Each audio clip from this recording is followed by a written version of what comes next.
Juunikuu 16. 940. aastal, kui Punaarmee tankid ületasid Eesti piiri, leiti kindral Johan Laidoneri kabinetist dokument, mida seal ei oleks tohtinud kunagi olla. Salajane telegrammide kogum Moskvast, mille sisu oli nii šokeeriv, et isegi kõrgeimad sõjaväeohvitserid ei teadnud nende olemasolust. Need dokumendid sisaldasid täpseid juhiseid, kuidas anda riik üle ilma vastupanuta, ning need olid dateeritud juba mitu kuud enne sissetungi. Aga kõige hämmastavam oli see, et need olid adresseeritud otse Laidonerile isiklikult, kasutades koodnimelisi viiteid, mida teadis vaid väga kitsas ring. Kes need telegrammid saatis? Miks Laidoner neid hoidis? Ja kõige olulisem, kas Eesti suurim sõjasangar oli tegelikult kõige suurem reetja?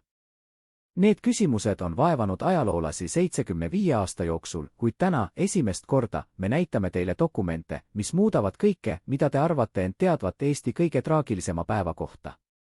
Kui räägime Johan Laidonerist, siis räägime mehest, kes oli Eesti riigi sümbol. Vabadussõja kangelane, kes lõi tagasi bolševike väed 919. aastal. Mees, kelle portree rippus igas koolis, igas riigiasutuses, igas kodanikumajas. Lapsed kasvasid üles lugudega tema julgusest, naised imetlesid tema kindlameelsust, mehed tahtsid olla nagu tema. Aga mis juhtus sellega mehega juunis 940? Kuidas oli võimalik, et sama kindral, kes oli valmis surema Eesti eest 20 aastat varem, nüüd lihtsalt andis alla? Ilma võitluseta, ilma kaitseplaanita, ilma isegi ühe käsuta tulistada. Laidoneri lähim adjutant, kapten Eduard Kupo, kes oli kindrali kõrval viimased 36 tundi enne kapitulatsiooni, kirjutas oma päevikusse midagi, mis külmutab verd. Kindral ei olnud enam see mees, keda ma teadsin. Ta istus oma kabinetis, vahtis aknast välja ja kordas üha uuesti, see on juba otsustatud. See on juba otsustatud. Kui küsisin, mis on otsustatud ja kes otsustas, ta lihtsalt raputas pead. Tema käed värisesid, kui ta allkirjastas käsu, mis keelas meie vägedel tulistada. Ma ei näinud seal enam kindralit. Ma nägin murdunud meest, kes kandis mingit kohutavat saladust. Aga mis saladus see oli? Miks Laidoner, kes oli kogu oma elu pühendanud Eesti kaitsele, järsku muutus? Kas keegi ähvardas teda? Kas tal oli informatsioon, mida teised ei teadnud? Või oli midagi veel hullemat, kas ta oli juba ammu teinud kokkuleppe, millest me ei tea? Vaatame tagasi aastasse 938. Laidoner oli just tagasi pöördunud Prantsusmaal viibimiselt, kus ta oli kohtunud mitme kõrge sõjaväelasega. Ametlikult oli see diplomaatiline visiit, kuid kaitsepolitsei arhiivides on dokument, mis viitab millelegi palju salapärasemale. Laidoner kohtus Pariisis mehe nimega Nikolai Kuznetsov, kes oli ametlikult Nõukogude kaubandusesindaja, kuid tegelikult incognito-agent. See kohtumine ei olnud ametlikus aruandes. See oli täiesti salajane. Miks Eesti kõrgeim sõjaväelane kohtus salaja Nõukogude luurajaga 2 aastat enne sissetungi? Kaitsepolitsei ülem Elmar Raidmets oli selle kohtumise peale tähelepanelik. Ta käskis jälgida Laidonerit, kuid president Konstantin Päts keelas selle operatsiooni isiklikult. Laidoner on meie kindral, meie kangelane. Teda ei jälgita, ütles Päts. Aga miks president oli nii kindel? Kas ta teadis midagi, mida teised ei teadnud? Või oli ka tema osa sellest mängust, mida me alles nüüd hakkame mõistma? 939 aasta augustis, kui Molotov-Ribbentropi pakt allkirjastati, muutus Laidoneri käitumine veelgi veidramaks. Ta hakkas veetma pikki tunde üksi oma kabinetis, keeldus kohtumast isegi oma lähimate nõunikega. Tema sekretär märkis üles, et kindral sai peaaegu iga päev salajasi telegramme, mida ta luges ja seejärel koheselt põletas. Kes need telegrammid saatis? Mis neis kirjas oli? Ja miks Laidoner neid hävitas nii kiiresti? Üks endine sideohvitser, kes töötas Laidoneri peakorteris, rääkis aastakümneid hiljem midagi hämmastavavat. Ühel ööl, septembris 939, ma olin valves ja kuulsin kindrali kabinetist häält. Ta rääkis kellegagi vene keeles. See oli imelik, sest ametlikult ei olnud tal sel ööl ühtegi kohtumist. Järgmisel hommikul küsisin, kes tal külas oli. Ta vaatas mulle otsa nii külmalt, et ma ei julgenud enam kunagi selle kohta küsida. Aga ma tean, mida ma kuulsin. Ta rääkis kellegagi, kes ei oleks seal tohtinud olla. Kas Laidoner oli juba siis teadlik, et Eesti saatus oli otsustatud? Kas ta oli osa läbirääkimistest, millest avalikkus ei teadnud? Või oli ta lihtsalt mees, kes mõistis, et vastupanu oleks tähendanud Eesti täielikku hävitamist? Oktoobris 1939 sõlmis Eesti Nõukogude Liiduga vastastikuse abistamise pakti, mis lubas Punaarmeele rajada baase Eesti territooriumile. See oli esimene samm. Laidoner oli selle vastu, vähemalt avalikult. Ta ütles presidendile, et see on ohtlik, et see avab ukse okupatsioonile. Aga kui Päts otsustas pakti allkirjastada, Laidoner ei astunud tagasi. Ta ei protesteerinud avalikult. Ta lihtsalt nõustus. Miks? Kas ta oli juba siis teadlik, et vastupanu on mõttetu? Või oli tal mõni muu põhjus vaikida? Kui esimesed Nõukogude väed saabusid Eestisse oktoobri lõpus, Laidoner andis käsu, ärge provotseerige neid. Ärge vaadake neile otsa. Käituge nii, nagu nad ei oleks siin. See oli imelik käsk mehelt, kes oli kunagi öelnud, et iga Eesti sõdur peab olema valmis surema oma maa eest. Nüüd ta ütles, ignoreerige vaenlast. Kas see oli strateegia? Või oli see kapitulatsiooni esimene märk? Laidoneri lähimad ohvitserid hakkasid märkama muutusi. Kindral oli muutunud vaikseks, sulgunuks. Ta ei rääkinud enam tulevikuplaanidest, ei andnud enam inspireerivaid kõnesid.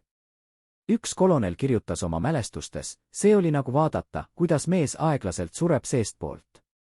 Ta oli seal füüsiliselt, aga tema vaim oli juba kuskil mujal. Või võib-olla oli ta juba teinud otsuse, millega ta pidi elama, ja see otsus tappis teda.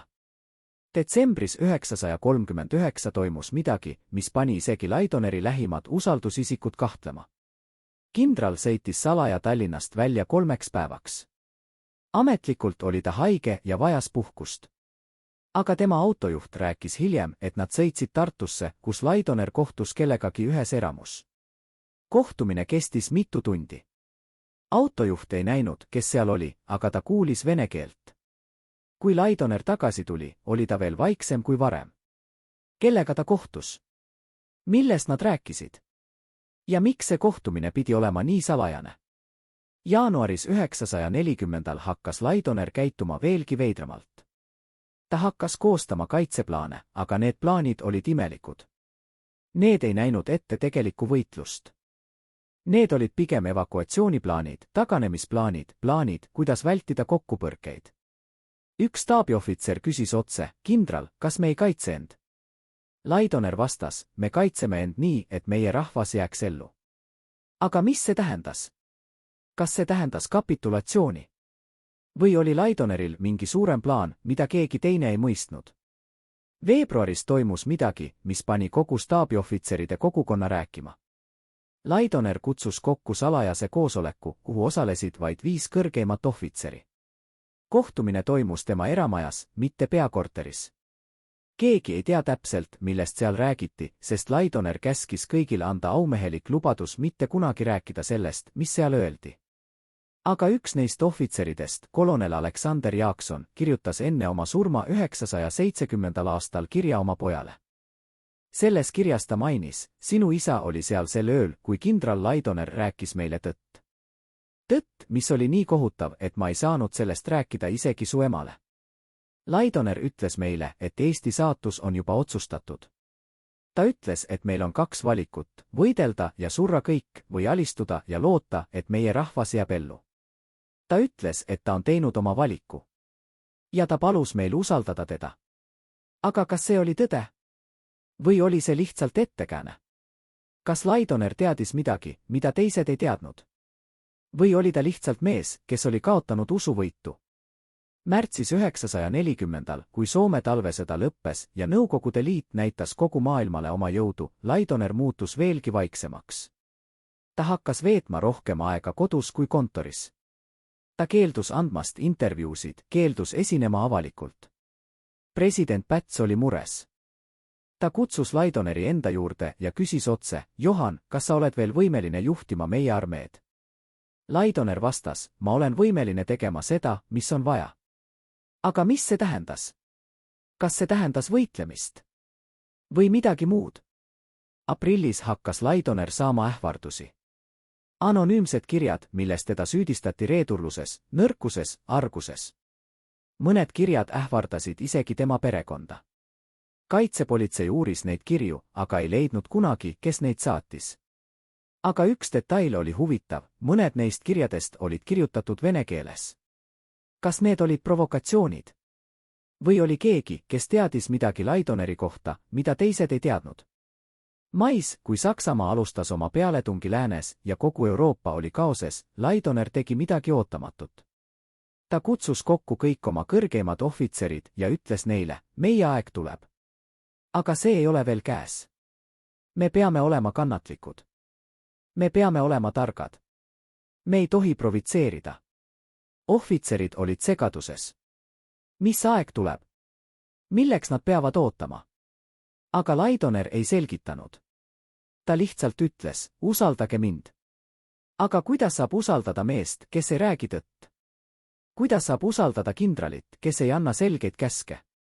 Kuidas saab usaldada juhti, kes tundub olevat juba loobunud? Juuni alguses 940. hakkas olukord kiiresti halvenema. Nõukogude Liit esitas Eestile ultimaatumi, luba sisse rohkem vägesid või seisa silmitsi tagajärgedega. President Päts kutsus Laidoneri ja küsis, kas me saame võidelda. Laidoner vaatas talle otsa ja ütles midagi, mis šokeeris kõiki kohalviibijaid, me võime võidelda. Aga me kaotame. Ja kui me kaotame, siis ei jää meist midagi järele. Mitte meie riigist, mitte meie rahvast, mitte meie kultuurist. Kõik hävitatakse. Kas see oli tõde? Või oli see ettekääne? Kas Laidoner teadis midagi, mida teised ei teadnud? Või oli ta lihtsalt mees, kes oli liiga kaua vaadanud Abissi ja Abiss oli hakanud vaatama tagasi? Juuni 15. päev enne sissetungi, Laidoner istus oma kabinetis ja kirjutas kirja. See kiri ei olnud adresseeritud kellelegi. See oli lihtsalt kirjutatud. Selles kirjas ta kirjutas, ajalugu mõistab mind kohutavalt. Aga ajalugu ei tea tõde. Ajalugu ei tea, milliseid valikuid mul oli. Ajalugu ei tea, mida mulle öeldi. Ajalugu ei tea, mida mulle lubati. Ja ajalugu ei tea, mida mulle ähvardati. Ma teen seda, mis on vaja. Isegi kui see tähendab, et mind mäletatakse reeturina. Kes talle ähvardas? Mida talle lubati? Ja mis oli see tõde, mida ajalugu ei tea? Juuni 16. kui Punaarmee tankid ületasid piiri, Laidoner andis käsu, mis muutis Eesti ajalugu igaveseks, ärge tulistage. Ärge osutage vastupanu. Laske neil siseneda. Tema ohvitserid olid šokis. Mõned keeldusid käsku täitmast. Aga Laidoner oli kindel. Ta ütles, see on käsk. Ja see on lõplik. Miks ta seda tegi? Kas ta oli reetur? Kas ta oli arg? Või oli ta mees, kes kandis saladust, mis oli nii kohutav, et ta ei saanud sellest kellelegi rääkida?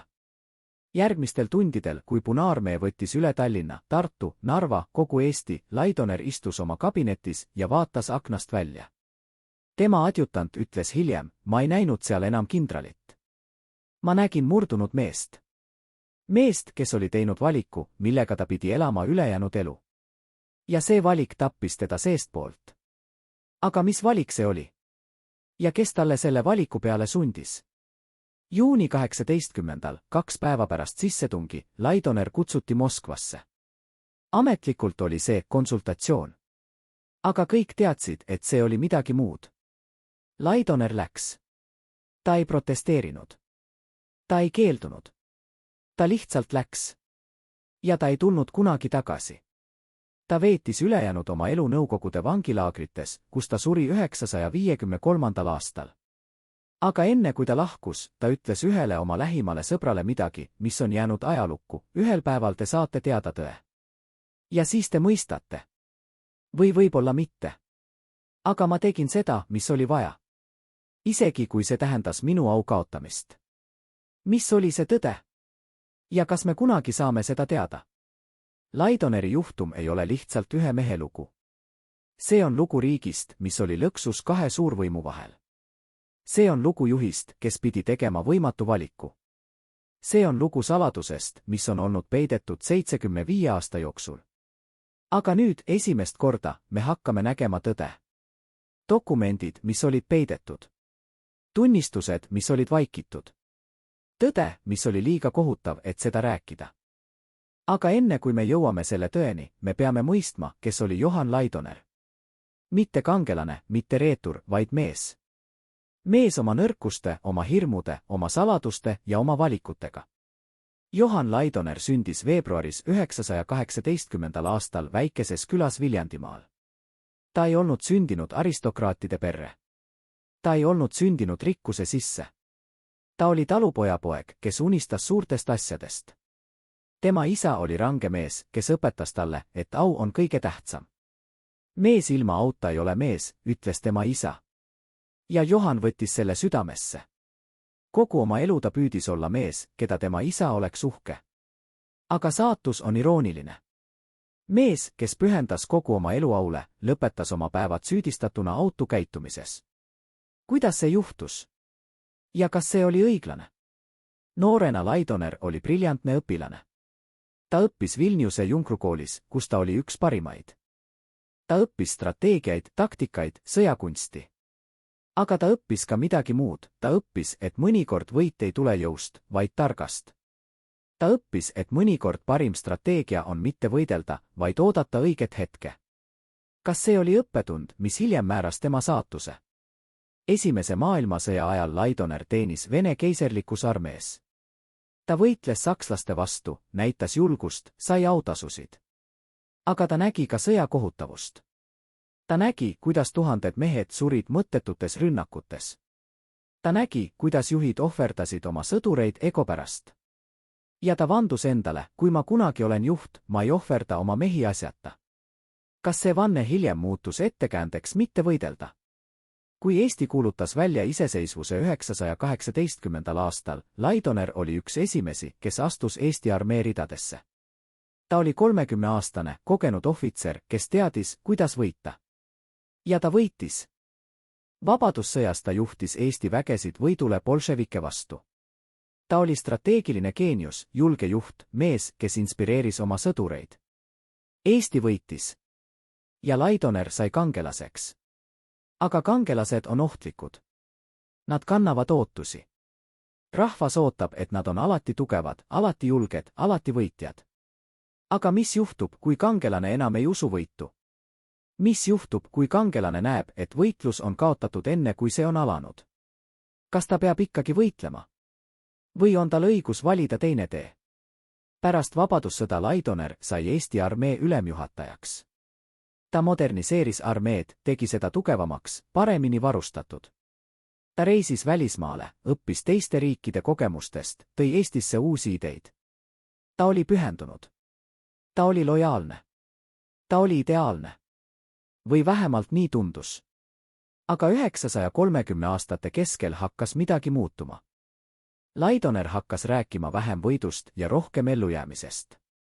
Ta hakkas rääkima vähem julgusest ja rohkem targast. Ta hakkas rääkima vähem võitlusest ja rohkem diplomaatiast. Mõned ütlesid, et ta on muutunud targaks. Teised ütlesid, et ta on muutunud nõrgaks. Aga mis oli tõde? 936. aastal toimus Eestis riigipööre. President Päts ja Laidoner võtsid võimu, kehtestasid autoritaarse režiimi. Ametlikult oli see vajalik, et kaitsta Eestit äärmuslaste eest. Aga tegelikult? Kas see oli võimuhaar? Või oli see midagi muud?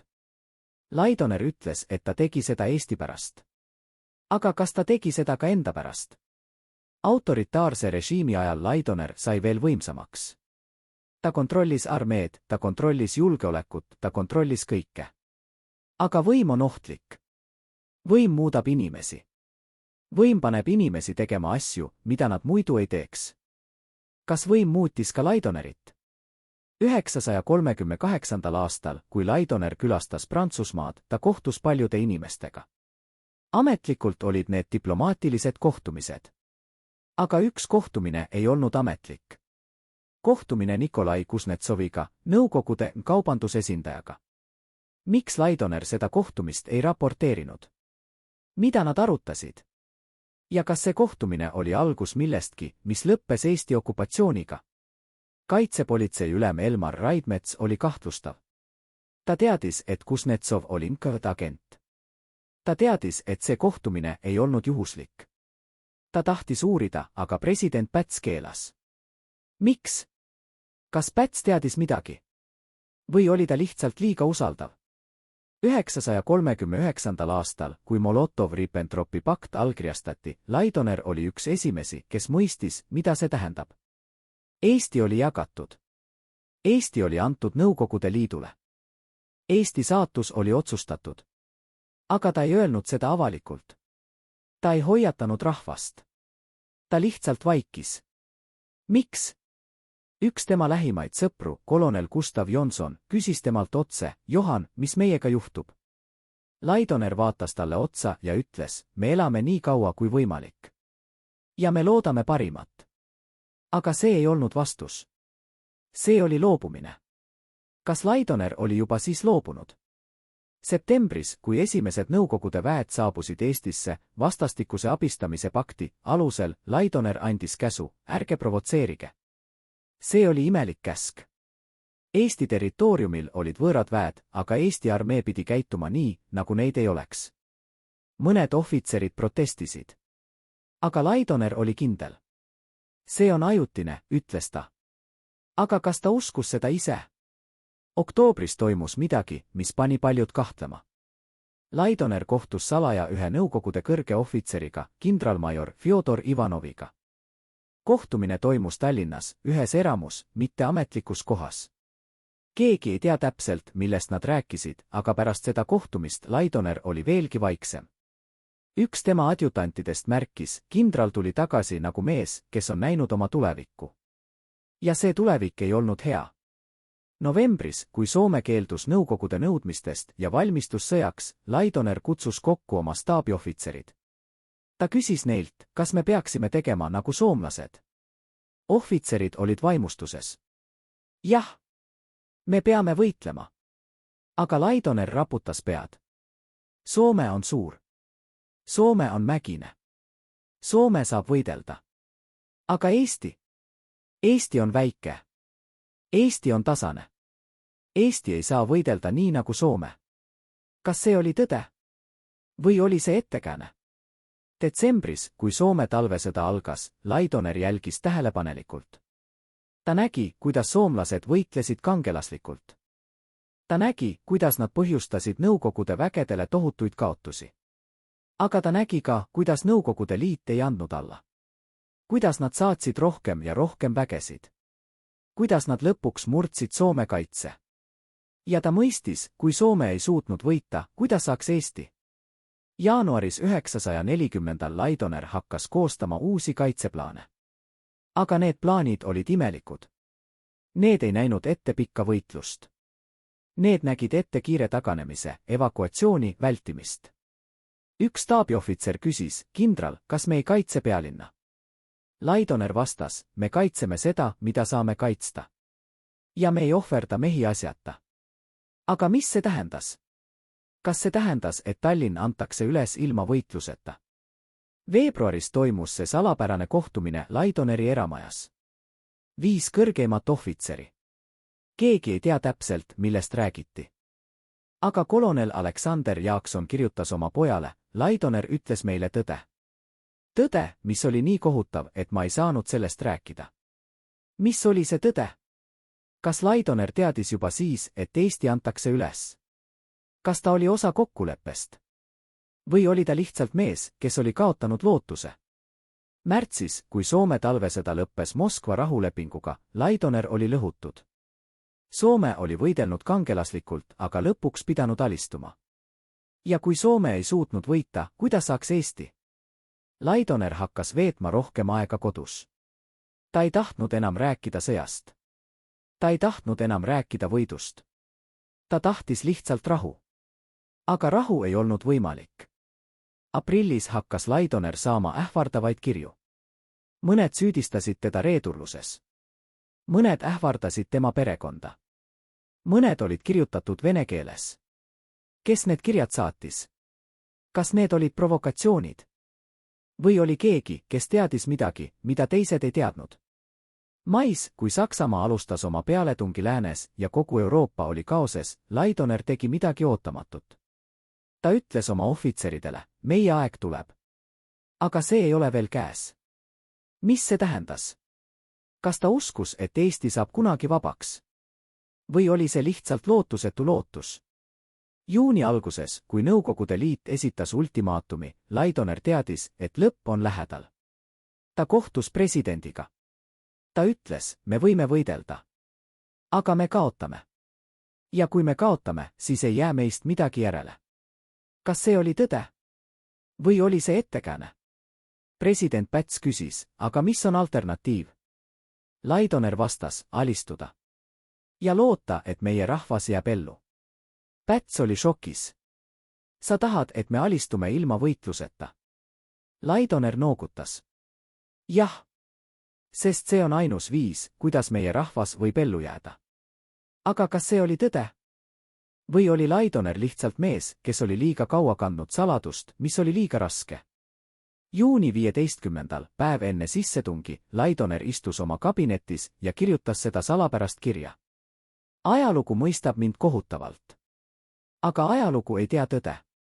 Mis oli see tõde? Ja kas me kunagi saame seda teada? Järgmisel päeval, kui tankid ületasid piiri, Laidoner andis käsu, ärge tulistage. Ja Eesti langes. Ilma võitluseta. Ilma vastupanuta. Ilma auta. Aga kas see oli õige otsus? Või oli see suurim viga Eesti ajaloos? Ja kes tegelikult tegi selle otsuse, Laidoner? Päts? Või keegi muu, keda me ei tea? Need on küsimused, mis on vaevanud Eesti rahvast 75 aasta jooksul. Ja täna me hakkame otsima vastuseid. Vastuseid, mis on peidetud arhiivides. Vastuseid, mis on vaikitud tunnistustes. Vastuseid, mis võivad muuta kõike, mida me arvame end teadvat. Aga enne kui me jõuame nende vastusteni, me peame mõistma konteksti. Me peame mõistma, mis toimus Euroopas 939. ja 940. aastal. Me peame mõistma, millises lõksus Eesti oli. Ja me peame mõistma, milliseid valikuid Laidoneril tegelikult oli. 939. aasta august oli kuu, mis muutis maailma. Molotov-Ribbentropi pakt, salajane kokkulepe Nõukogude Liidu ja Natsi-Saksamaa vahel, jagas Ida-Euroopa mõjusfäärideks. Eesti, Läti ja Leedu anti Nõukogude Liidule. Poola jagati. Soome jäeti Nõukogude mõjusfääri. See oli kokkulepe, mis määras miljonite inimeste saatuse. Aga kas Laidoner teadis sellest paktist? Ametlikult ei teadnud keegi Lääne-Euroopas selle salajastest protokollidest. Aga kas oli võimalik, et Laidoner sai mingit informatsiooni? Kas tema salajased kohtumised Nõukogude agentidega olid seotud sellega? Üks endine kaitsepolitsei ohvitser, kes töötas välisluurega, rääkis aastakümneid hiljem midagi huvitavat. Augustis 939. me saime informatsiooni, et midagi suurt on toimumas. Me ei teadnud täpselt mida, aga me teadsime, et Nõukogude Liit ja Saksamaa läbi rääkivad. Me raporteerisime seda Laidonerile. Ta kuulas, noogutas ja ütles, jätkake jälgimist. Aga ta ei tundunud üllatunud. Ta tundus, nagu ta oleks juba teadnud. Kas Laidoner teadis? Ja kui ta teadis, miks ta ei hoiatanud rahvast? Miks ta ei valmistanud armeed ette? Või oli ta juba siis teinud otsuse, et vastupanu on mõttetu? Septembris, kui Saksamaa tungis Poolasse ja Teine maailmasõda algas, Eesti kuulutas välja neutraliteedi. Aga neutraliteet ei tähendanud midagi, kui kaks suurvõimu olid juba otsustanud sinu saatuse. Laidoner teadis seda. Ta ütles oma ohvitseridele, me oleme nagu hiir kahe elevandi vahel. Kui nad võitlevad, me sureme. Kui nad lepivad kokku, me sureme. Meie ainus lootus on, et nad meid ei märka. Aga kuidas saab mitte märgata riiki, mis on strateegiliselt oluline? Eesti asus Läänemere ääres, kontrollis olulisi sadamaid, oli värav Leningradi. Nõukogude Liit ei saanud lubada, et Eesti jääb neutraalseks. Ja Laidoner teadis seda. Oktoobris Nõukogude Liit esitas Eestile pakkumise allkirjastada vastastikuse abistamise pakt, mis lubaks Nõukogude vägedel rajada baase Eesti territooriumile. See ei olnud pakkumine. See oli ultimaatum. Laidoner oli selle vastu. Ta ütles presidendile, see on lõpp. Kui me lubame nende väed sisse, me ei saa neid kunagi välja. Aga president Päts arvas teisiti. Ta uskus, et kui Eesti teeb koostööd, siis Nõukogude Liit austab Eesti iseseisvust. Ta uskus, et diplomaatia võib päästa Eesti. Laidoner ei uskunud. Aga ta ei protesteerinud avalikult. Ta lihtsalt nõustus. Miks? Kas ta oli juba siis loobunud? Või oli tal mingi muu plaan? Kui esimesed Nõukogude väed saabusid oktoobri lõpus, Laidoner andis käsu, ärge provotseerige. Eesti sõdurid pidid vaatama, kuidas võõrad väed marssisid läbi nende maa. Nad pidid vaatama, kuidas Nõukogude ohvitserid inspekteerisid nende baase. Nad pidid vaatama ja mitte midagi tegema. See oli alandav. See oli valus. Aga Laidoner ütles, see on ajutine. Aga kas ta uskus seda ise? Või oli see lihtsalt viis rahustada oma mehi? Novembris Nõukogude Liit esitas Soomele sarnased nõudmised. Aga soomlased keeldusid. Nad ütlesid, me ei luba teie vägesid meie territooriumile. Me võitleme, kui peame. Ja nad võitlesid. Talvesõda algas novembris ja kestis märtsini. Soomlased võitlesid kangelaslikult. Nad põhjustasid Nõukogude vägedele tohutuid kaotusi. Aga lõpuks nad pidid alistuma. Laidoner jälgis seda sõda tähelepanelikult. Ta nägi, et isegi kangelaslikkus ei ole piisav, kui vaenlane on liiga suur. Ta nägi, et isegi parim strateegia ei aita, kui vaenlane on valmis ohverdama miljoneid mehi. Ja ta mõistis, Eesti ei saa võita. Aga kas see tähendas, et Eesti ei peaks proovima? Kas see tähendas, et Eesti peaks alistuma ilma võitluseta? Või oli mingi teine tee? Detsembris Laidoner hakkas koostama uusi plaane. Aga need plaanid ei olnud rünnakuplaanid. Need olid evakuatsiooniplaanid. Plaanid, kuidas evakueerida valitsus, kuidas evakueerida arhiivid, kuidas evakueerida kõik. Üks staabiohvitser küsis, kindral, kas me ei kaitse end? Laidoner vastas, me kaitseme seda, mis on kõige tähtsam. Meie rahvast. Aga kuidas saab kaitsta rahvast, kui sa ei kaitse riiki? Kas riik ei ole rahvas? Või on rahvas midagi enamat kui riik? Jaanuaris 940. Laidoner sai külastuse. Üks Nõukogude diplomaat, kes oli ametlikult Tallinnas, kultuurivahetuse raames, palus kohtumist. Laidoner nõustus. Kohtumine toimus tema eramajas, mitte ametlikus kohas. Keegi ei tea täpselt, millest nad rääkisid, aga pärast seda kohtumist Laidoner oli veelgi vaiksem. Tema abikaasa Mary märkis oma päevikusse, Johan on muutunud. Ta ei räägi enam minuga. Ta ei räägi enam lastega. Ta istub oma kabinetis ja vaatab aknast välja. Ma küsin, mis viga on, aga ta ütles ainult, ma kannan koormat, mida sa ei saa mõista. Mis koorem see on? Ja miks ta ei saa sellest rääkida? Veebruaris toimus see salapärane kohtumine 5 kõrgeima ohvitseriga. Laidoner kutsus nad oma eramajja. Ta ütles neile midagi, mis oli nii kohutav, et nad andsid aumeheliku lubaduse mitte kunagi sellest rääkida. Aga üks neist, kolonel Aleksander Jaakson, kirjutas enne oma surma kirja oma pojale. Selles kirjas ta mainis, Laidoner ütles meile, et Eesti saatus on juba otsustatud. Ta ütles, et tal on informatsioon, mida ta ei saa jagada, aga mis tõestab, et vastupanu oleks enesetapp. Ta ütles, et meil on 2 valikut, võidelda ja surra kõik või alistuda ja loota, et meie rahvas jääb ellu. Ta ütles, et ta on teinud oma valiku. Ja ta palus meil usaldada teda. Aga mis informatsioon see oli? Kust Laidoner seda sai? Ja kas see informatsioon oli tõene? Või oli see lihtsalt ettekääne? Märtsis, kui Soome talvesõda lõppes, Laidoner oli lõhutud. Ta nägi, et isegi kangelaslikkus ei ole piisav. Ta nägi, et isegi parim võitlus lõpeb alistumisega, kui vaenlane on liiga suur. Ja ta mõistis, Eesti ei saa võita. Aga kas see tähendas, et Eesti ei peaks proovima? Aprillis hakkas Laidoner saama ähvardavaid kirju. Mõned olid anonüümsed. Mõned olid allkirjastatud Eesti patrioot. Mõned olid kirjutatud vene keeles. Kõik süüdistasid teda reedurluses, nõrkuses, arguses. Mõned ähvardasid tema perekonda. Laidoner ei võtnud neid kirju tõsiselt. Või vähemalt ta ei näidanud, et ta võtaks. Aga tema abikaasa Mary oli mures. Johan, need kirjad on ohtlikud. Me peame minema politseisse. aga Laidoner raputas pead. Need on lihtsalt hirmunud inimesed. Nad ei tea, mida nad räägivad. Aga kas need olid lihtsalt hirmunud inimesed? Või oli keegi, kes teadis midagi, mida teised ei teadnud? Mais, kui Saksamaa alustas oma pealetungi läänes ja Prantsusmaa langes, Laidoner mõistis, et maailm on muutunud. Vana kord oli läinud. Uus kord oli tulemas. Ja selles uues korras ei olnud kohta väikestele riikidele nagu Eesti. Laidoner ütles oma ohvitseridele, me elame ajal, mil suurvõimud otsustavad kõike. Meie ainus lootus on ellu jääda. Ja ellujäämiseks me peame olema targad, mitte julged. Aga kas targus tähendas alistumist? Või oli mingi teine tee? Juuni alguses, kui Nõukogude Liit esitas uue ultimaatumi, luba sisse rohkem vägesid või seisa silmitsi tagajärgedega, Laidoner teadis, et lõpp on lähedal. Ta kohtus presidendiga.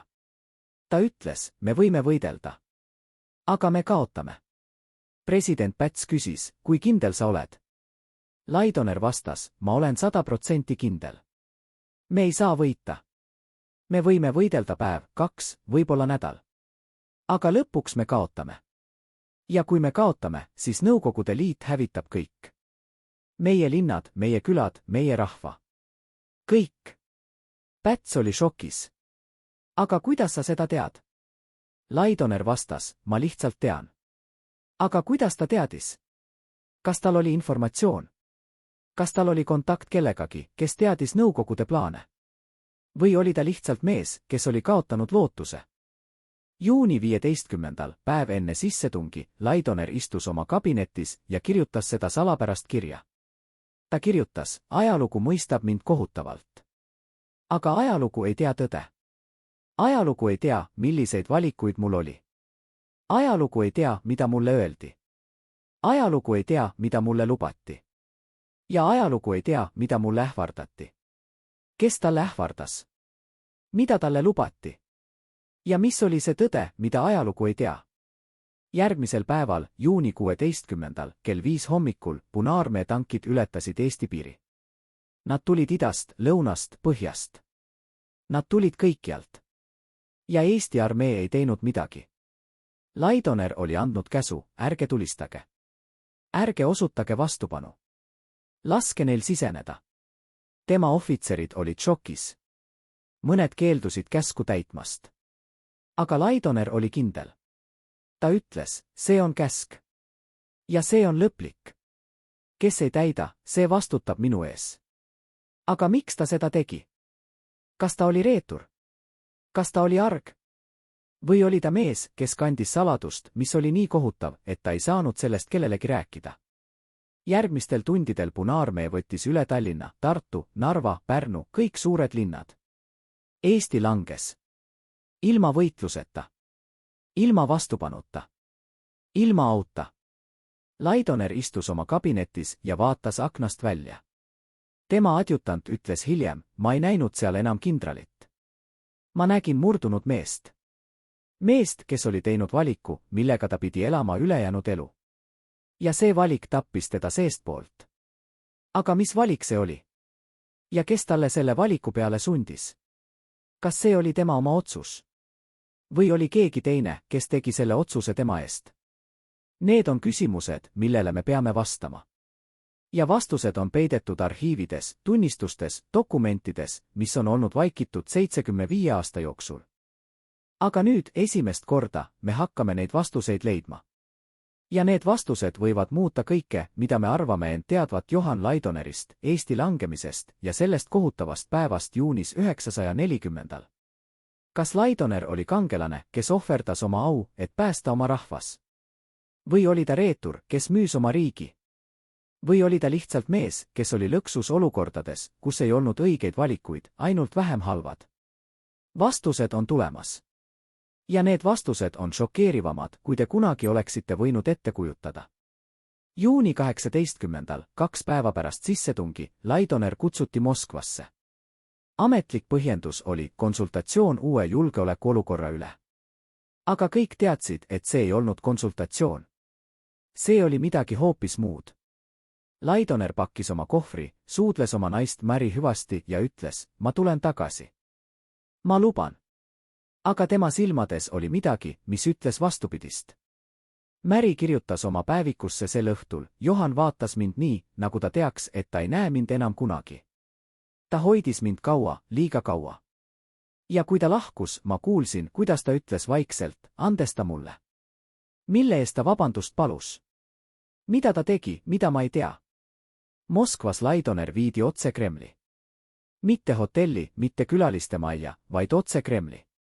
Seal ta kohtus mehega, keda ta ei olnud kunagi varem näinud, aga kelle nime ta teadis väga hästi, Lavrenti Berja, juht, mees, kes kontrollis Nõukogude Liidu kogu julgeolekuaparaati.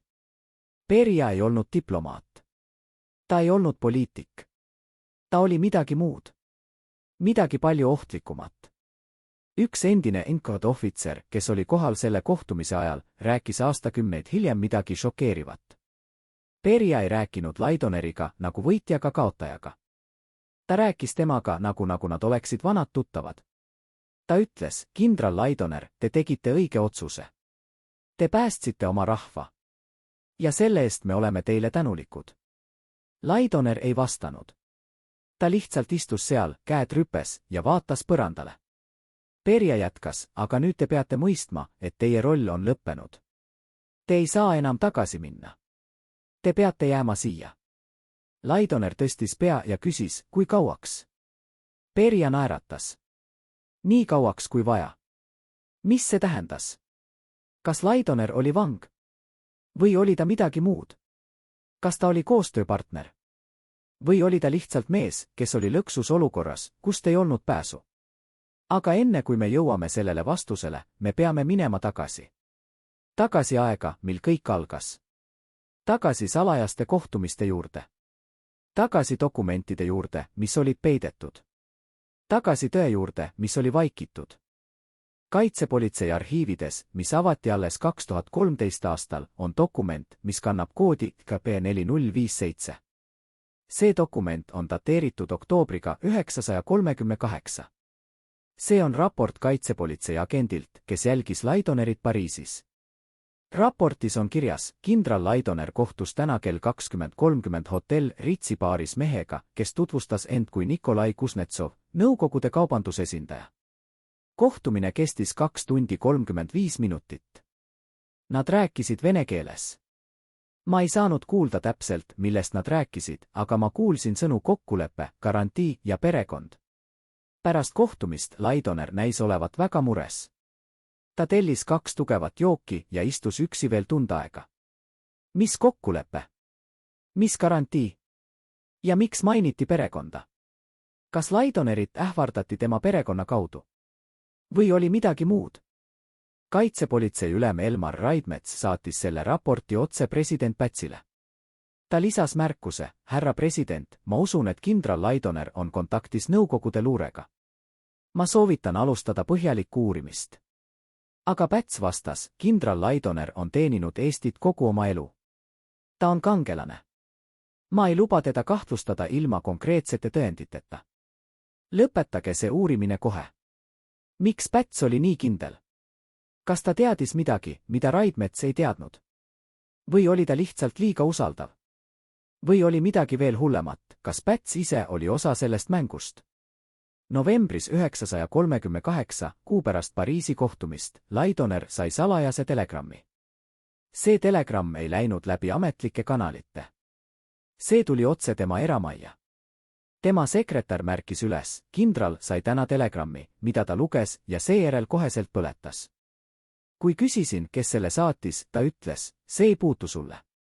Ta oli vihane, mis oli ebatavaline. Kindral ei olnud kunagi vihane. Kes selle telegrammi saatis? Mis seal kirjas oli? Ja miks Laidoner selle nii kiiresti hävitas? Detsembris toimus midagi veel salapärasem. Laidoner sõitis Tartusse ametlikult inspekteerima seal asuvaid väeosi. Aga tema autojuht rääkis hiljem midagi muud. Me ei läinud kasarmutesse. Me sõitsime linna äärde, ühte eramajja. Kindral käskis mul oodata autos. Ta oli seal sees 3 tundi. Kui ta välja tuli, ta oli kahvatu. Ma küsisin, kas kõik on korras. Ta ütles, sõida lihtsalt. Kogu tee tagasi Tallinnasse ta ei öelnud sõnagi. Kelle maja see oli? kellega Laidoner seal kohtus. Ja miks see kohtumine pidi olema nii salajane? Kaitsepolitsei proovis seda maja tuvastada, aga ei leidnud midagi. Maja oli registreeritud ühe vana naise nimele, kes väitis, et ta ei tea midagi mingist kohtumisest. Aga naabrid rääkisid, et sel päeval nägid nad maja juures 2 autot, üks oli Laidoneri oma, teine oli auto, millel olid diplomaatilised numbrimärgid. Nõukogude diplomaatilised numbrimärgid. Kas Laidoner kohtus seal nõukogude esindajaga? Ja kui jah, siis miks? Mis nad arutasid? Ja kas see kohtumine oli algus millestki, mis lõppes Eesti okupatsiooniga? Jaanuaris 1939, kui Molotov-Ribbentropi pakti läbirääkimised olid juba alanud, kuigi avalikkus sellest ei teadnud, Laidoner hakkas käituma veelgi veidramalt. Ta hakkas koostama uusi kaitseplaane, aga need plaanid olid imelikud. Need ei näinud ette pikka kaitset. Need nägid ette kiire taganemise, evakuatsiooni, minimaalset vastupanu. Üks staabiohvitser, kolonel Rudolf Reimann, küsis otse, kindral, need plaanid ei ole kaitseplaanid. Need on kapitulatsiooniplaanid. Laidoner vaatas talle otsa külmalt ja ütles, need on realistlikud plaanid. Ja sa täidad neid, kui ma käsin. Aga miks Laidoner koostas kapitulatsiooniplaane juba jaanuaris 1939? Kas ta teadis juba siis, et Eesti saatus on otsustatud? Kas ta oli osa kokkuleppest? Või oli ta lihtsalt mees, kes mõistis, et vastupanu on mõttetu? Veebruaris toimus see salapärane kohtumine Laidoneri eramajas. 5 kõrgemat ohvitseri, kolonel Alexander Jaakson, kolonel Rudolf Reimann, kolonel Gustav Jonson, kolonel Eduard Kupo ja kolonel Viktor Puskar. Laidoner kutsus nad oma eramajja kell 22. Kohtumine kestis 4 tundi. Keegi ei tea täpselt, millest räägiti, sest Laidoner käskis kõigile anda aumehelik lubadus mitte kunagi sellest rääkida. Aga kolonel Alexander Jaakson kirjutas enne oma surma 970. aastal kirja oma pojale. Selles kirjas ta mainis, Laidoner ütles meile, et ta on saanud informatsiooni, mida ta ei saa meile täpselt jagada, aga mis tõestab, et Eesti saatus on juba otsustatud. Ta ütles, et Nõukogude Liit ja Saksamaa on teinud kokkuleppe, mis jagab Ida-Euroopa. Eesti on antud Nõukogude Liidule. Ta ütles, et meil on 2 valikut, võidelda ja surra kõik või alistuda ja loota, et meie rahvas jääb ellu. Ta ütles, et ta on teinud oma valiku. Ta valis alistumise. Ja ta palus meil usaldada teda. Ta ütles, ühel päeval te mõistate. Või võib-olla mitte. Aga ma teen seda, mis on vaja, et meie rahvas jääks ellu. Aga kust Laidoner sai seda informatsiooni? Kes talle rääkis Molotov-Ribbentropi paktist, mis oli veel salajane?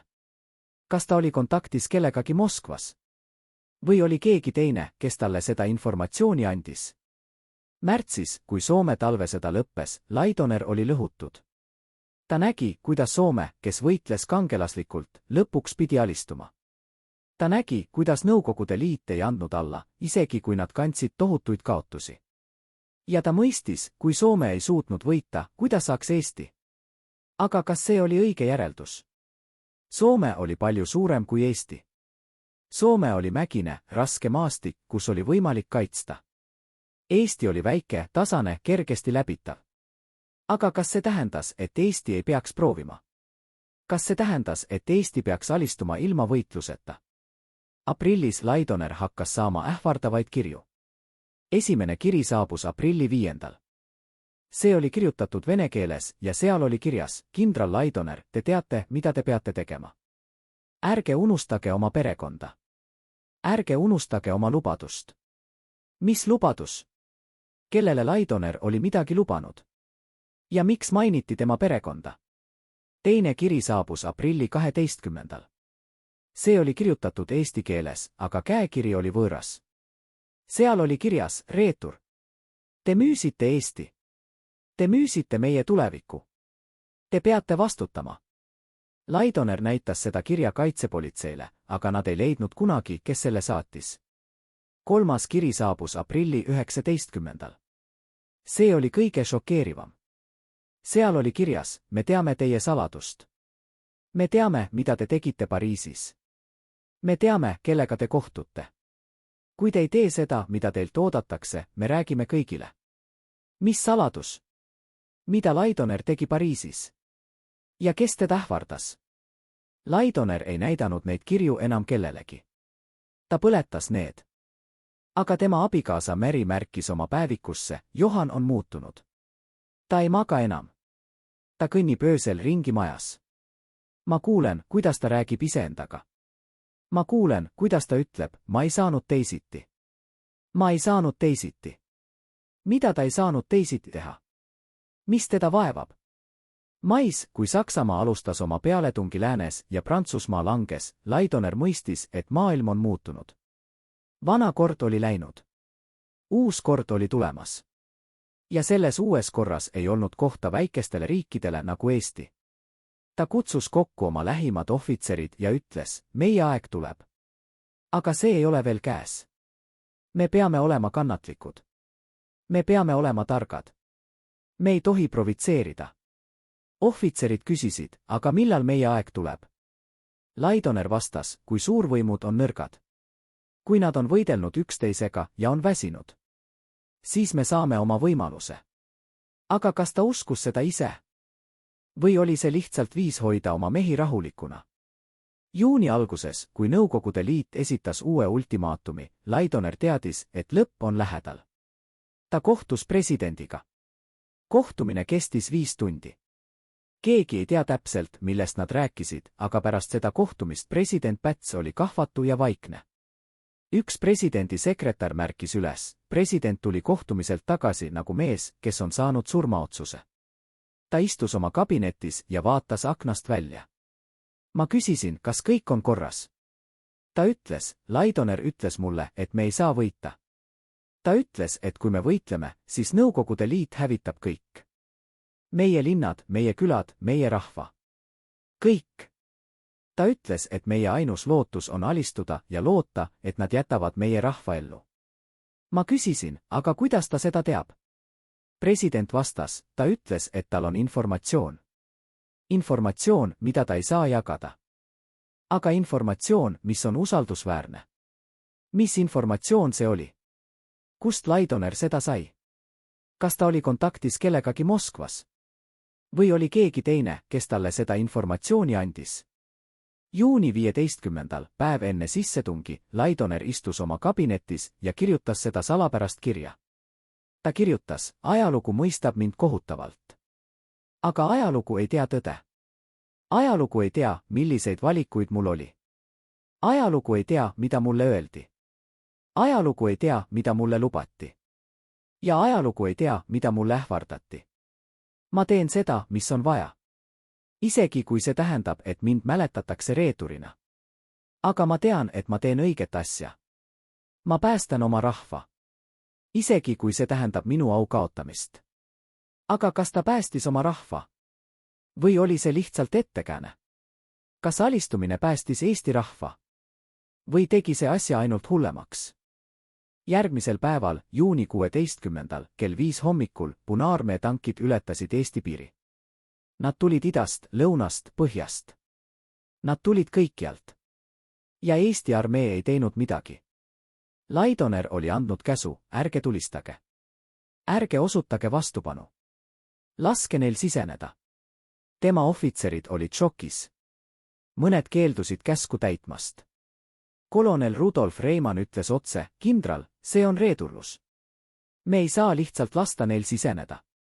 Laidoner vaatas talle otsa külmalt ja ütles, see on käsk. Ja see on lõplik. Kes ei täida, see vastutab minu ees. Ja ma luban, et vastutus on range. Reimann alistus. Kõik alistusid. Sest Laidoner oli kindral. Laidoner oli kangelane.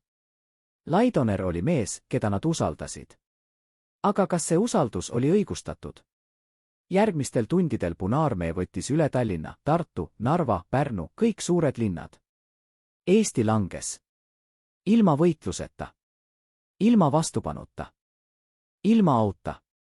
Laidoner istus oma kabinetis ja vaatas aknast välja.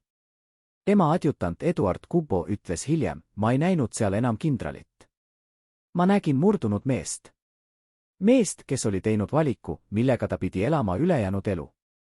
Ja see valik tappis teda seestpoolt. Ta ütles mulle, Eduard, ühel päeval sa mõistad. Või võib-olla mitte. Aga ma tegin seda, mis oli vaja. Ma küsisin, aga kas see oli õige? Ta vaatas mulle otsa ja ütles, ma ei tea. Ma loodan, et jah. Aga ma ei tea. Kas Laidoner tegi õige otsuse? Või tegi ta suurima vea Eesti ajaloos? Ja kes tegelikult tegi selle otsuse, Laidoner? Päts? Või keegi muu, keda me ei tea? Juuni 18. Laidoner kutsuti Moskvasse. Ta teadis, et see ei ole konsultatsioon. Ta teadis, et ta ei tule tagasi. Aga ta läks. Sest tal ei olnud valikut. Või oli? Moskvas, Kremlis, Berja ütles talle, kindral Laidoner, te tegite õige otsuse. Te päästsite oma rahva. Ja selle eest me oleme teile tänulikud. Aga nüüd te peate mõistma, et teie roll on lõppenud. Te ei saa enam tagasi minna. Te peate jääma siia. Laidoner küsis, kui kauaks? Berja naeratas, nii kauaks kui vaja. Laidoner mõistis. Ta ei tulnud kunagi tagasi. Ta veetis ülejäänud oma elu Nõukogude vangilaagrites. Ta suri 953. aastal, murdunud mehena, kes kandis saladust, mida ta ei saanud kunagi kellelegi rääkida.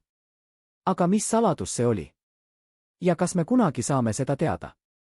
Arhiivid annavad meile vihjeid. Tunnistused annavad meile fragmente. Aga täielik tõde? See on endiselt peidetud. Endiselt vaikitud. Endiselt saladus. Aga üks asi on kindel, Johan Laidoner ei olnud lihtsalt reetur. Ta ei olnud lihtsalt arg. Ta oli mees, kes oli lõksus olukorras, kus ei olnud õigeid valikuid. Ainult vähem halvad. Ja ta valis selle, mida ta uskus olevat vähem halva. Kas see oli õige? Ajalugu mõistab teda kohutavalt. Aga kas ajalugu teab tõde? Või on tõde midagi, mida me ei tea kunagi täielikult? Need on küsimused, mis jäävad. Küsimused, mis vaevasid Laidonerit tema viimaste päevadeni. Küsimused, mis vaevavad meid tänaseni. Ja võib-olla need küsimused ei saagi kunagi täielikke vastuseid. Aga me peame küsima. Me peame otsima. Me peame püüdma mõista. Sest ainult nii me saame õppida minevikust. Ainult nii me saame vältida samu vigu tulevikus. Johan Laidoner, kangelane või reetur? Päästja või hävitaja? Mees, kes ohverdas oma au, et päästa oma rahvas? Või mees, kes müüs oma riigi? Vastus ei ole lihtne. Vastus ei ole mustvalge. Vastus on kuskil halli tsoonis. Ja see hall tsoon on koht, kus elavad kõige raskemad tõed. Aga mis juhtus pärast seda, kui Laidoner lahkus Eestist? Mis juhtus nende dokumentidega, mida ta hoidis oma kabinetis? Mis juhtus nende telegrammidega, mida ta põletas? Ja kõige tähtsam, mis juhtus nende inimestega, kes teadsid tõde? Juuni 19. 3 päeva pärast sissetungi, NKVD-agendid tungisid Laidoneri eramajja. Nad ei tulnud vahistama. Nad tulid otsima. Nad otsisid dokumente, kirju, telegramme. Laidoneri abikaasa Mary oli seal. Ta vaatas, kuidas nad läbisid iga toa, iga kapi, iga sahtli. Üks agent leidis midagi Laidoneri kabinetist. Väike punane kaust, mida Mary ei olnud kunagi varem näinud. Agent avas selle, luges kiiresti läbi ja pani siis kohe kinni. Ta ütles teistele, see läheb otse Moskvasse. Keegi teine ei tohi seda näha. Mis oli selles kaustas? Mary proovis küsida, aga agendid ei vastanud. Nad võtsid kausta ja lahkusid. Mary ei näinud seda kunagi enam. Aga ta kirjutas oma päevikusse, nad leidsid midagi, mis oli väga oluline. Midagi, mida nad ei tahtnud, et keegi teine näeks. Mis see oli? Ja miks Johan seda hoidis? Kaitsepolitsei arhiivides on dokument, mis viitab sellele, et see punane kaust sisaldas kirjavahetust Laidoneri ja ühe Nõukogude kontakti vahel. Kirjavahetust, mis algas juba 938. aastal. Kirjavahetust, mis tõestab, et Laidoner oli kontaktis Moskvaga palju varem, kui keegi arvas. Aga kas see tähendab, et Laidoner oli agent? Kas see tähendab, et ta töötas Nõukogude Liidu heaks? Või oli see midagi muud? Kas ta proovis läbi rääkida? Kas ta proovis leida viisi, kuidas päästa Eesti? Või oli ta lihtsalt mees, kes oli lõksus mängus, mida ta ei kontrollinud? Juuli alguses 940, kui Eesti oli juba täielikult okupeeritud, Inkavad alustas massilist arreteerimiste kampaaniat. Tuhanded inimesed vahistati. Poliitikud, ohvitserid, äimehed, intellektuaalid. Kõik, kes võisid olla ohtlikud uuele režiimile. Aga üks grupp inimesi vahistati eriti kiiresti, need 5 ohvitseri, kes olid kohal Laidoneri salajases koosolekus veebruaris. Kolonel Alexander Jaakson vahistati juuli 5. Kolonel Rudolf Reimann vahistati juuli 6. Kolonel Gustav Johnson vahistati juuli 7. Kolonel Eduard Kubo vahistati juuli 8. Kolonel Viktor Puskar vahistati juuli 9. Kõik 5 meest, kes teadsid, mida Laidoner neile rääkis sel ööl. Kõik 5 meest, kes teadsid saladust. Kas see oli juhus? Või oli see midagi muud? Kas keegi tahtis, et need mehed vaikiks? Kas keegi tahtis, et see saladus jääks saladuseks? Kolonel Jaakson saadeti Siberisse. Ta veetis seal 10 aastat. Ta naasis Eestisse 953. aastal, murdunud mehena. Ta ei rääkinud kunagi avalikult sellest, mida Laidoner talle ütles. Aga enne oma surma ta kirjutas selle kirja oma pojale. Kirja, mis paljastab osa tõest. Kolonel Reimann ei elanud üle. Ta suri Siberis 941. aastal. Ametlik põhjus oli kopsupõletik. Aga tema kaasvangi sõnul oli see midagi muud. Rudolf ei surnud haiguse kätte. Ta suri südamest. Ta kandis midagi, mis tappis teda seestpoolt. Ta rääkis unes. Ta ütles, Laidoner teadis. Laidoner teadis kõike. Aga ta ei saanud rääkida. Mis ta teadis? Ma ei tea. Aga see tappis Rudolfi. Kolonel Johnson naasis Eestisse 956. aastal. Ta elas vaikselt, ei rääkinud kunagi poliitikast, ei rääkinud kunagi sõjast. Aga ühel õhtul, kui ta oli joonud liiga palju, ta ütles oma naabrile midagi šokeerivat. Laidoner ei olnud reetur. Ta oli kangelane. Ta ohverdas oma au, et päästa meid. Aga keegi ei mõista seda. Keegi ei tea tõde. Naaber küsis, mis tõde? Aga Johnson raputas pead. Ma ei saa rääkida. Ma andsin lubaduse. Kolonel Kubo naasis Eestisse 954. aastal. Ta oli kõige vaiksem neist kõigist. Ta ei rääkinud kunagi Laidonerist. Ta ei rääkinud kunagi sellest tööst. Aga tema tütar rääkis hiljem, isa kandis midagi. Midagi, mis tegi talle haiget. Ma küsisin kord, isa, mis sind vaevab? Ta vaatas mulle otsa ja ütles, ma teadsin meest, kes tegi kõige raskema otsuse oma elus. Ja ma nägin, kuidas see otsus tappis teda. Aga ma ei saa rääkida sellest. Ma andsin lubaduse. Ma ei küsinud enam kunagi. Kolonel Puskar ei naasnud kunagi. Ta suri Siberis 947. aastal. Ametlik põhjus oli nälg. Aga üks tema kaasvangi kirjutas hiljem, Viktor rääkis mulle enne surma. Ta ütles, ma tean saladust, mis võiks muuta ajalugu. Aga ma ei saa seda rääkida. Ma andsin aumeheliku lubaduse. Ja isegi siin, isegi suremas, ma pean seda lubadust. Ma küsisin, mis saladus? Ta raputas pead. Laidoner. Laidoner ei olnud see, kelleks teda peeti. Ta oli midagi muud. Ja siis ta suri. Mis saladus see oli? Mida need 5 meest teadsid? Ja miks nad kõik hoidsid seda saladust, isegi kui see tappis neid? Arhiivides on veel üks dokument, mis võib anda vastuse. See on Inkavad raport, dateeritud augustiga 940. Raportis on kirjas, 5 endist Eesti ohvitseri on vahistatud ja saadetud Siberisse. Nad kõik olid kohal kindral Laidoneri salajases koosolekus veebruaris 939. Nad kõik teavad, mida Laidoner neile rääkis. Nad kõik peavad vaikima. Kui nad räägivad, see võib kahjustada meie operatsiooni. Seetõttu on soovitatud, et neid hoitakse isolatsioonis ja jälgitakse pidevalt. Mis operatsioon? Millest Inkavad rääkis? Kas Laidoner oli osa mingist suuremast plaanist? Kas ta oli agent? Või oli ta lihtsalt mees, keda kasutati? Aga enne kui me jõuame sellele vastusele, me peame vaatama, mis juhtus Laidoneriga endaga. Moskvas, Kremlis, Berja ütles talle, te peate jääma siia. Aga kuhu siia? Laidoner ei viidud vanglasse. Vähemalt mitte kohe. Ta viidi ühte eramajja Moskva äärelinnas. Seal ta elas 3 kuud, valve all, aga mitte vangis. Üks endine NKVD-agent, kes oli määratud Laidonerit valvama, rääkis aastakümneid hiljem midagi huvitavat. Laidoner ei olnud nagu teised vangid. Teda koheldi teisiti. Ta sai head toitu, ta sai lugeda raamatuid, ta sai isegi kirjutada. Aga ta ei saanud lahkuda. Ja ta sai külastusi. Kõrgeid külastusi. Ükskord tuli Molotov ise. Nad rääkisid 2 tundi. Ma ei kuulnud, millest nad rääkisid, aga pärast seda Laidoner oli veel vaiksem kui varem. Miks Molotov külastas Laidonerit? Mis nad arutasid? Kas Molotov tahtis midagi Laidonerilt? Või tahtis ta talle midagi öelda? Septembris 940 Laidoner viidi vanglasse. Mitte tavalisesse vanglasse, vaid Butõrka vanglasse, kurikuulsasse kohta, kus hoiti kõige olulisemaid vange.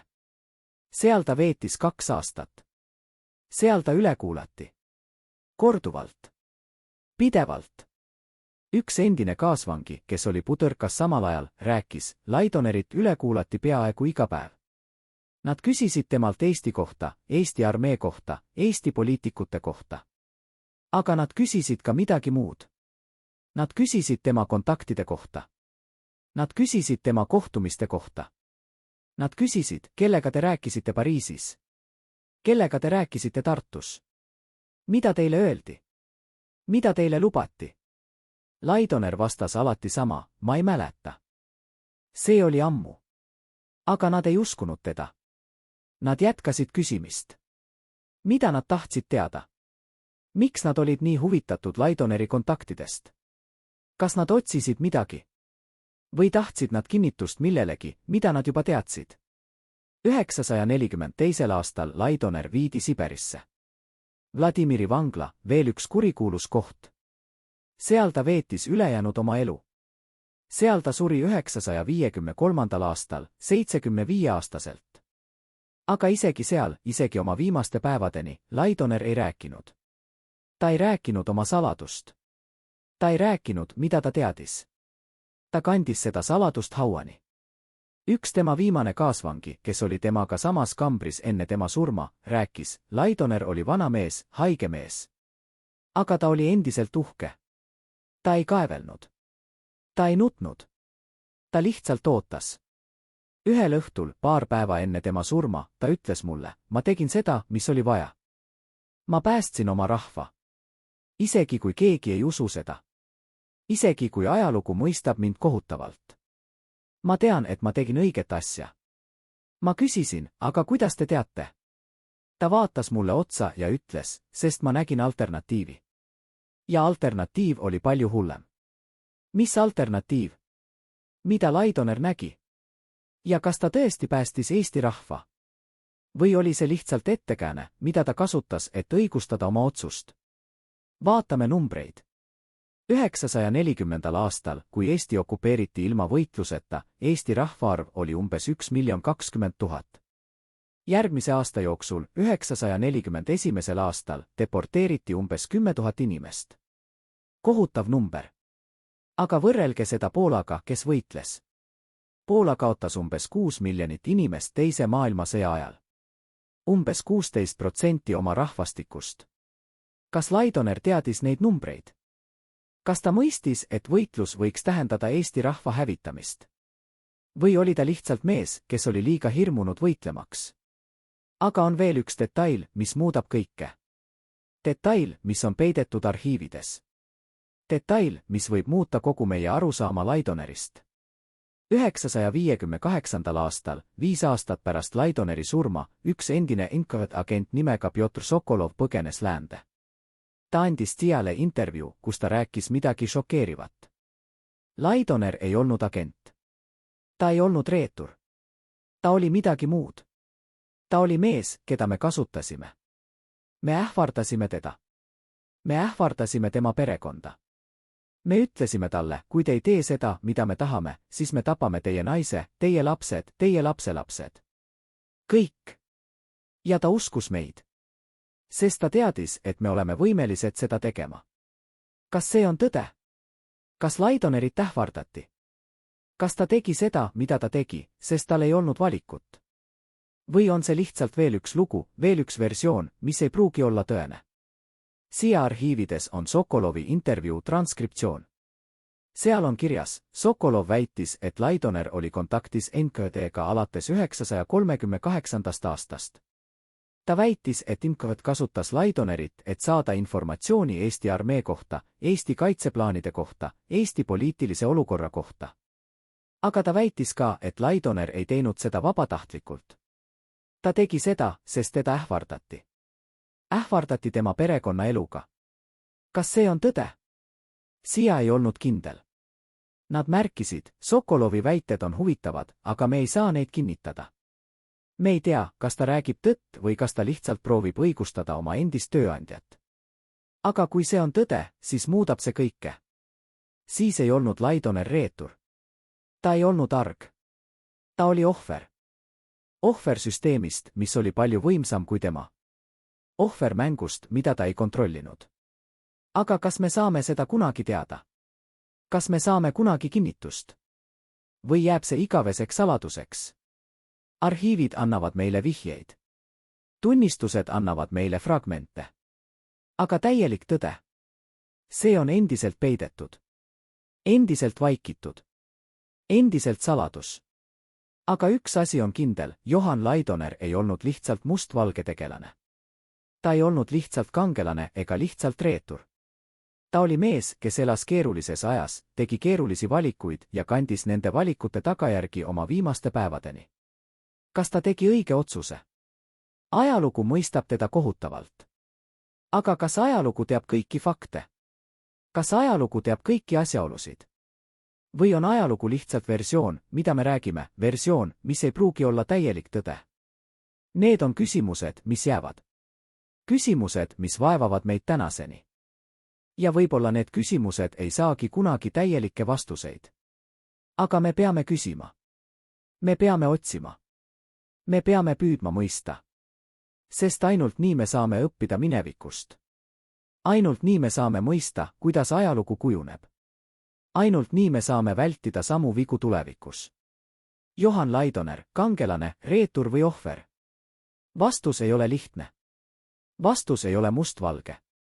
Vastus on kuskil halli tsoonis, kus elavad kõige raskemad tõed ja kõige valusam ajalugu. Aga on veel üks osa sellest loost, mida me ei ole rääkinud. Osa, mis on võib-olla kõige valusam. Osa, mis räägib sellest, mis juhtus Laidoneri perekonnaga. Sest kui me räägime Laidonerist, me ei räägi ainult ühest mehest. Me räägime perekonnast, kes kandis tema otsuste tagajärgi. Mary Laidoner, Johani abikaasa, jäi Eestisse pärast tema lahkumist. Ta ootas. Ta uskus, et Johan tuleb tagasi.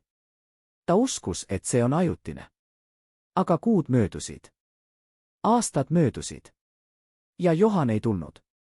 941. aastal Mari vahistati. Süüdistus oli kontrrevolutsiooniline tegevus. Mis see tähendas?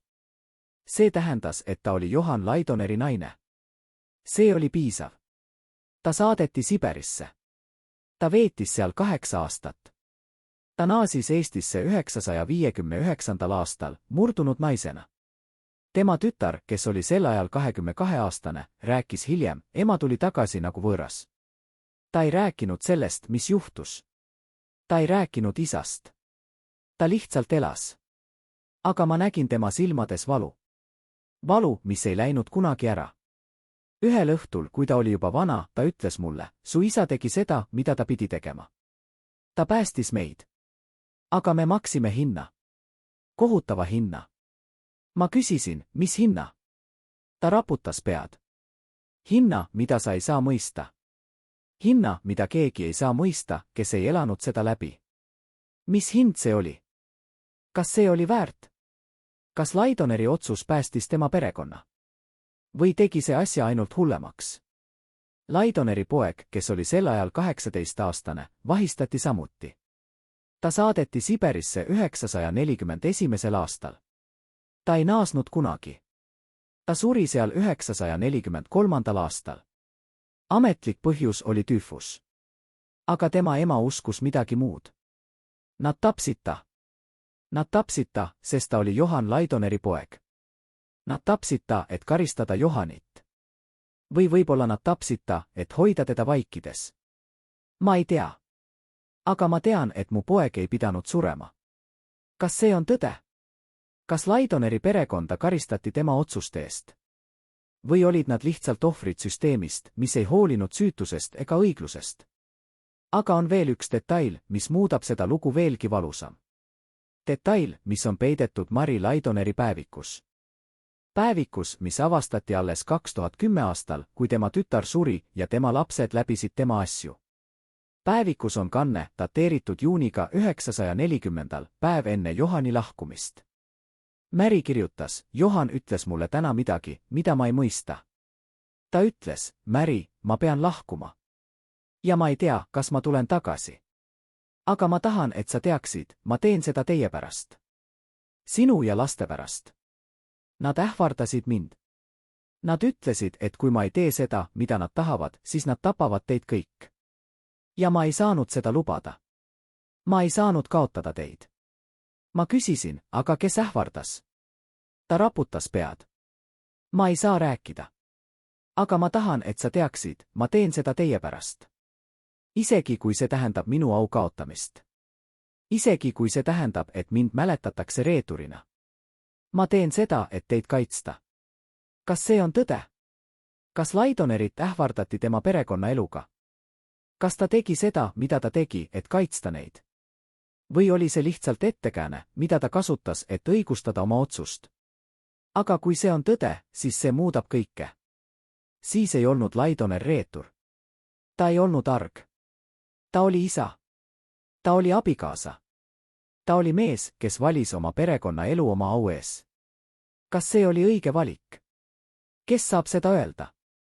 Aga traagiline iroonia on see, et isegi see valik ei päästnud tema perekonda. Tema naine saadeti Siberisse. Tema poeg suri seal. Tema tütar elas oma ülejäänud elu valu ja häbiga. Kas Laidoneri ohver oli mõttetu? Või oli see lihtsalt veel üks traagiline lugu ajast, mil ei olnud õigeid valikuid? Vaatame nüüd laiemalt. Vaatame, mis juhtus Eestiga pärast okupatsiooni. Kas Laidoneri otsus päästis Eesti rahva? Või tegi see asja ainult hullemaks? 940. aastal, esimesel okupatsiooniaastal, deporteeriti umbes 10 000 inimest.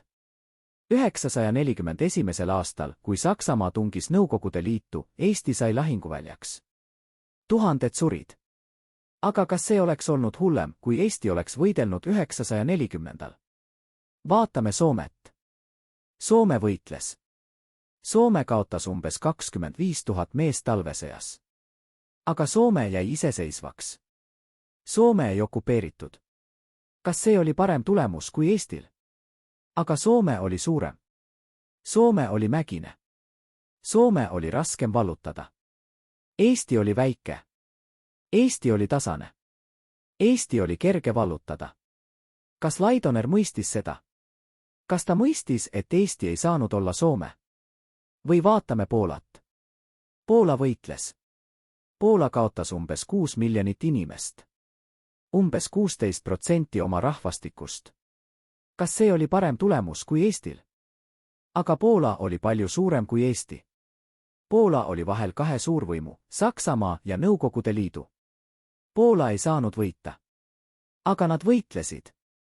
Ja nad maksid kohutavat hinda. Kas Laidoner mõistis seda? Kas ta mõistis, et võitlus võiks tähendada Eesti rahva hävitamist? Või oli ta lihtsalt mees, kes oli liiga hirmunud võitlemaks? Need on küsimused, millele ei ole lihtsaid vastuseid.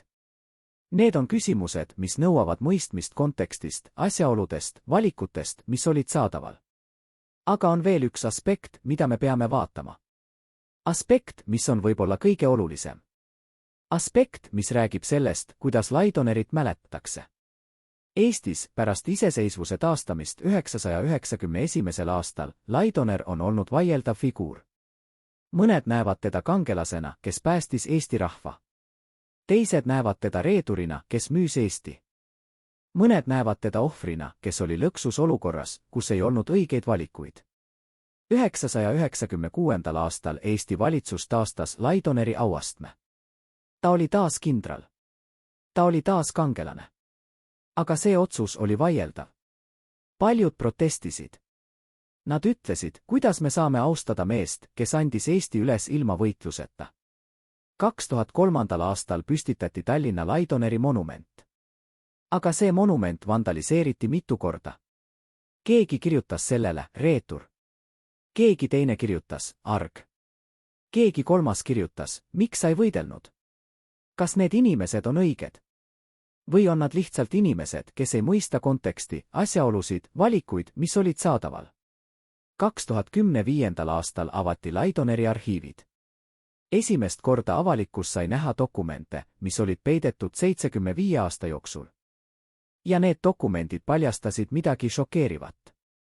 Üks dokument, dateeritud maiga 940. on Laidoneri kiri president Pätsile. Selles kirjas Laidoner kirjutas, härra president, ma olen saanud informatsiooni, mis tõestab, et Nõukogude Liit kavatseb okupeerida Eesti lähitulevikus. See informatsioon on usaldusväärne. Ma olen saanud seda mitmest allikast.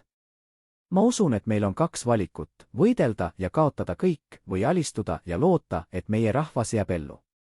Ma soovitan teist varianti. Ma tean, et see on raske otsus. Ma tean, et see tähendab minu au kaotamist. Aga ma usun, et see on ainus viis, kuidas meie rahvas võib ellu jääda. Kas see kiri tõestab, et Laidoner tegi õige otsuse?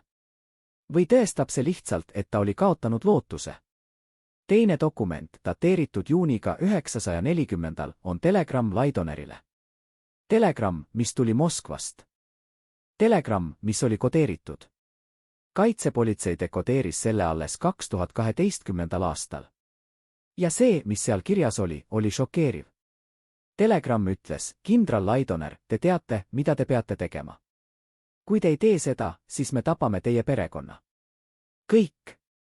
Teie naine, teie lapsed, teie lapselapsed. Kõik. Te teate, et me oleme võimelised seda tegema. Te teate, et me ei kõhkle. Tehke õige otsus. Päästke oma perekond. Kas see telegramm on tõene? Kas see on autentne? Või on see võltsing? Ajaloolased on vaieldud. Mõned ütlevad, et see on tõene. Teised ütlevad, et see on võltsing, mis tehti hiljem, et õigustada Laidonerit. Aga kui see on tõene, siis see muudab kõike. Siis ei olnud Laidoner reetur. Ta ei olnud arg. Ta oli isa, kes proovis kaitsta oma perekonda. Ta oli mees, kes oli lõksus olukorras, kus ei olnud õigeid valikuid. Aga kas see õigustab tema otsust? Kas perekonna elu on väärt riigi ohverdamist? Kes saab seda öelda? Kes saab teha seda valikut? Need on küsimused, mis jäävad. Küsimused, mis vaevavad meid tänaseni. Ja võib-olla need küsimused ei saagi kunagi täielikke vastuseid. Aga üks asi on kindel, Johan Laidoner ei olnud lihtsalt mustvalge tegelane. Ta ei olnud lihtsalt kangelane ega lihtsalt reetur. Ta oli mees, kes elas keerulises ajas, tegi keerulisi valikuid ja kandis nende valikute tagajärgi oma viimaste päevadeni. Kas ta tegi õige otsuse? Ajalugu mõistab teda kohutavalt. Aga kas ajalugu teab kõiki fakte? Kas ajalugu teab kõiki asjaolusid? Või on ajalugu lihtsalt versioon, mida me räägime, versioon, mis ei pruugi olla täielik tõde? Ja võib-olla see ongi kõige olulisem õppetund, ajalugu ei ole mustvalge. Ajalugu on hall. Ajalugu on keeruline. Ajalugu on täis valikuid, mis ei ole lihtsad, täis otsuseid, mis ei ole õiged ega valed, vaid lihtsalt inimlikud. Johan Laidoner oli inimene. Ta ei olnud jumal. Ta ei olnud koletis. Ta oli lihtsalt inimene, kes proovis teha parimat, mida ta oskas, olukorras, mis oli võimatu. Kas ta õnnestus? Kes saab seda öelda? Kes saab mõista, milline oleks olnud alternatiiv? Aga üks asi on kindel, me peame mäletama teda. Me peame mäletama tema lugu. Me peame mäletama tema valikuid. Sest ainult nii me saame õppida. Ainult nii me saame mõista. ainult nii me saame vältida samu vigu tulevikus. Johan Laidoner, kangelane, reetur või ohver? Vastus on kõik kolm. Ja mitte ükski neist. Sest ta oli inimene. Ja inimesed on keerulised. Inimesed on vastuolulised. Inimesed on nagu meie kõik. Ja võib-olla see ongi kõige olulisem õppetund, me ei tohiks mõista liiga kiiresti. Me ei tohiks hukka mõista liiga kergelt. Me peaksime püüdma mõista. Me peaksime püüdma näha kogu pilti. Me peaksime püüdma olla inimlikud. Sest lõppkokkuvõttes me kõik oleme lihtsalt inimesed, kes proovivad teha parimat, mida me oskame, olukorras, mis on sageli võimatu. Ja mõnikord me õnnestume. Ja mõnikord me ebaõnnestume. Aga me proovime. Ja see on kõik, mida me saame teha. Johan Laidoner proovis. Ta tegi valikuid. Ta kandis tagajärgi. Ja ta suri, kandes saladust, mida ta ei saanud kunagi kellelegi rääkida. Kas see oli õiglane? Ei. Aga kas elu on õiglane? Harva. Ja võib-olla see ongi kõige olulisem õppetund, elu ei ole õiglane. Ajalugu ei ole õiglane. Aga me peame elama. Me peame valima. Me peame kandma tagajärgi.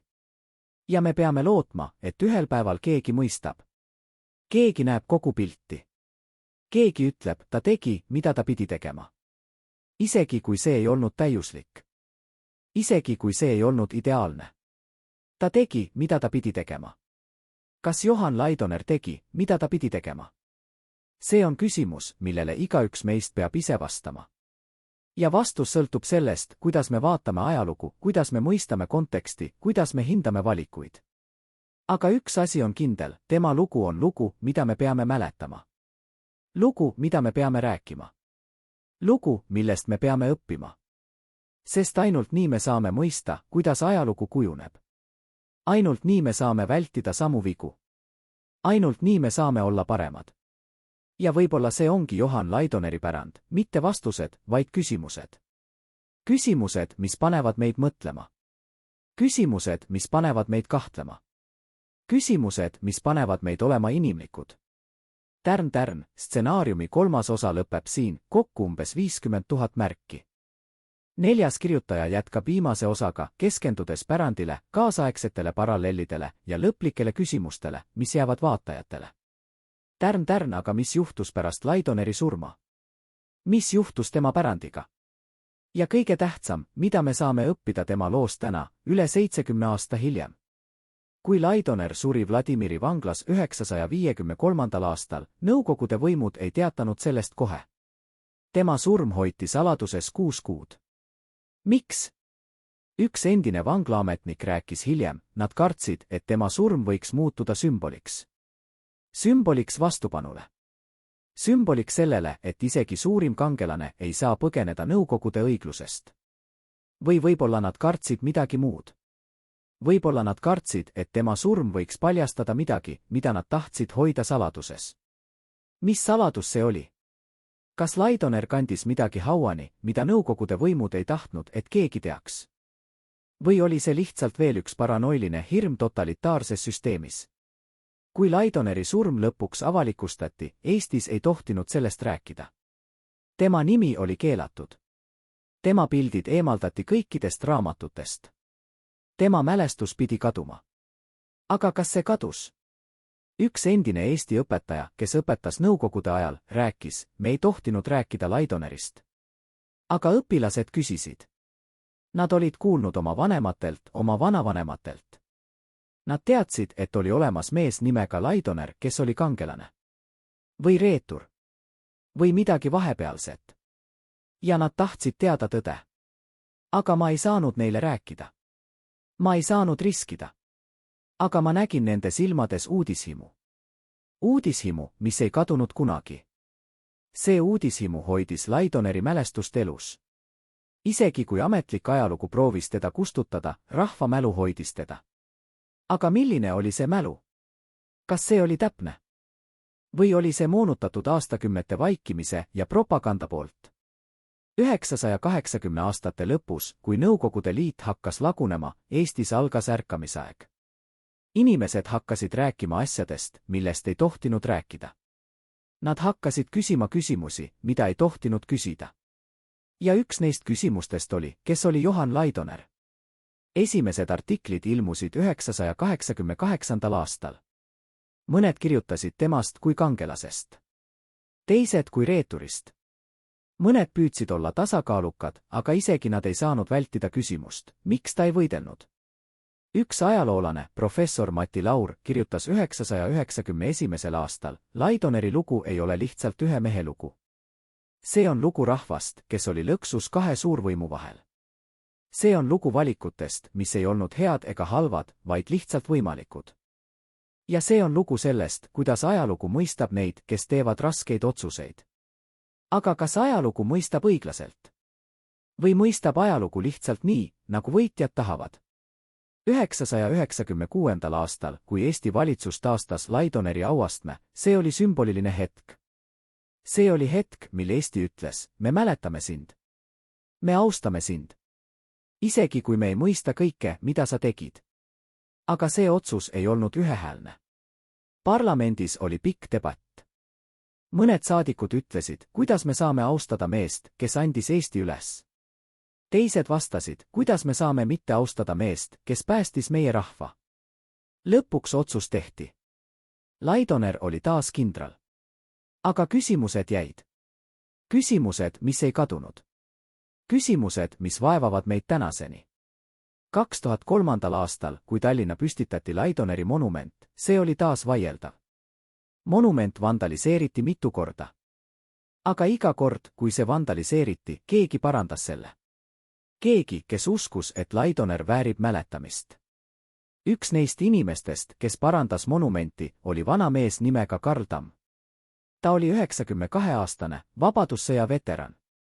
Ta ütles ajakirjanikele, ma teadsin Laidonerit.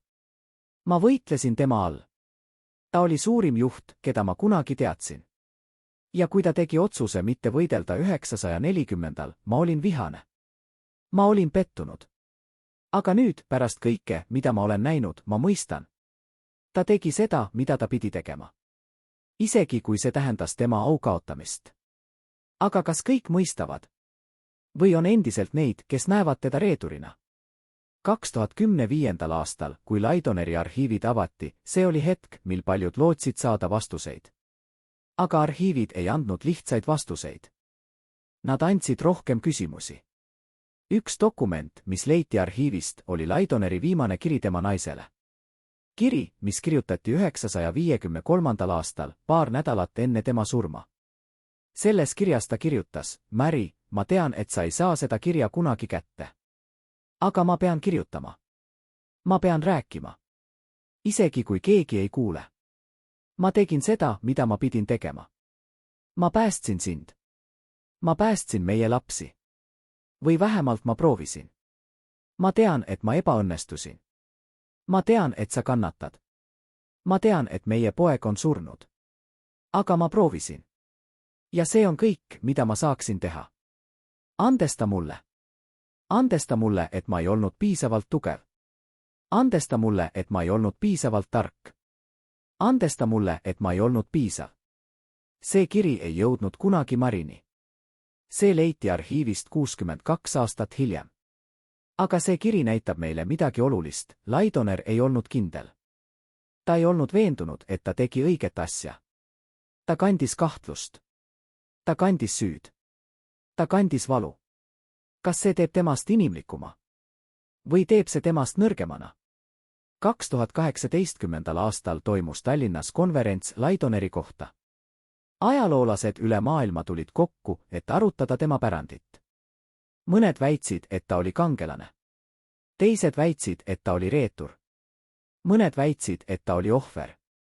Aga üks ajaloolane, professor David Reynolds Cambridge'ist, ütles midagi, mis pani kõik mõtlema. Me ei tohiks küsida, kas Laidoner oli kangelane või reetur.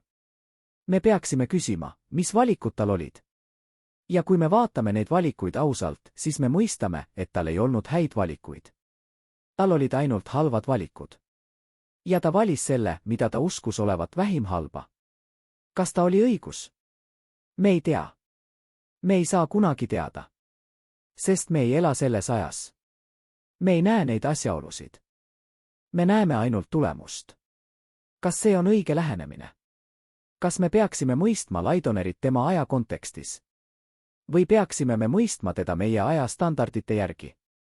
Need on küsimused, millele ei ole lihtsaid vastuseid. Aga need on küsimused, mida me peame küsima. Sest ainult nii me saame õppida.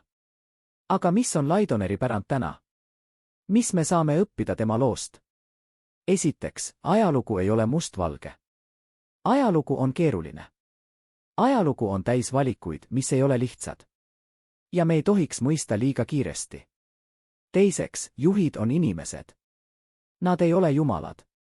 Nad teevad vigu. Nad kannavad kahtlust. Nad kannavad süüd. Ja me peaksime mäletama seda, kui me neid mõistame. Kolmandaks, mõnikord ei ole õigeid valikuid. Mõnikord on ainult halvad valikud. Ja me peame valima vähima halva. Isegi kui see tähendab meie au kaotamist. Neljandaks, perekond on oluline. Laidoner valis oma perekonna oma au ees. Kas see oli õige? Kes saab seda öelda? Aga see oli tema valik. Ja ta kandis tagajärgi. Viiendaks, saladused on ohtlikud. Laidoner kandis saladust hauani.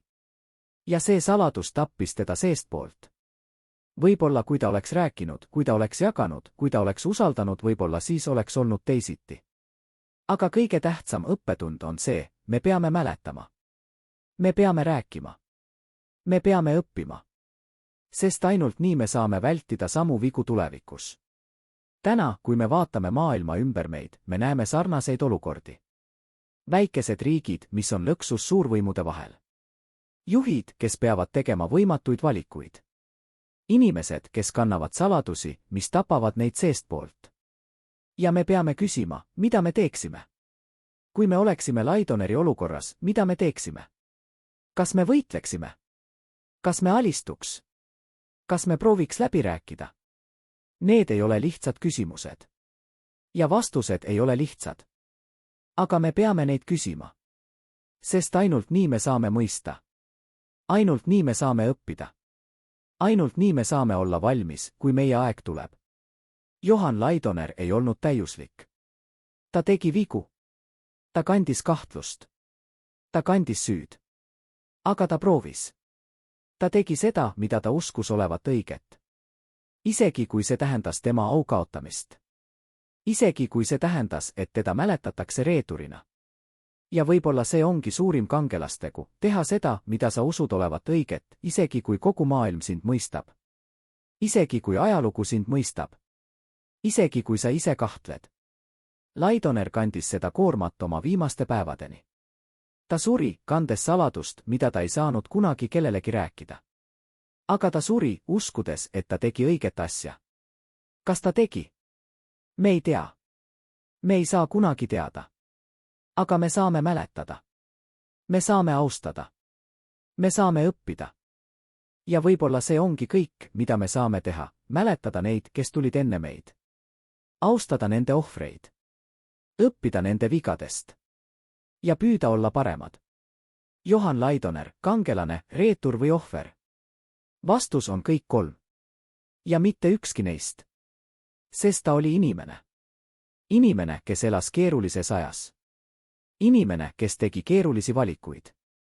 Inimene, kes kandis nende valikute tagajärgi. Ja lõppkokkuvõttes me kõik oleme lihtsalt inimesed. Me kõik teeme valikuid. Me kõik kanname tagajärgi. Ja me kõik loodame, et ühel päeval keegi mõistab. Kas keegi mõistab Laidonerit? Võib-olla. Võib-olla mitte. Aga me mäletame teda. Ja see on midagi. Sest mälu on võimas asi. Mälu hoiab meid elus. Mälu õpetab meid. Mälu ühendab meid nendega, kes tulid enne meid. Ja Johan Laidoneri mälu ühendab meid ajaga, mil Eesti oli lõksus. Ajaga, mil valikud ei olnud lihtsad. Ajaga, mil kangelased ei olnud täiuslikud. Aga see mälu õpetab meid ka, me peame olema tugevad. Me peame olema targad. Me peame olema valmis. Sest ajalugu kordub. Ja kui meie aeg tuleb, me peame olema valmis tegema raskeid valikuid. Kas me oleme valmis? Kas me oleme tugevad? Kas me oleme targad? Need on küsimused, millele igaüks meist peab ise vastama. Aga Johan Laidoneri lugu annab meile õppetunni, valikud ei ole kunagi lihtsad. Aga me peame valima. Ja me peame elama oma valikutega. Laidoner valis. Ta elas oma valikuga. Ja ta suri, kandes seda valikut. Kas see oli õige valik? Ajalugu mõistab.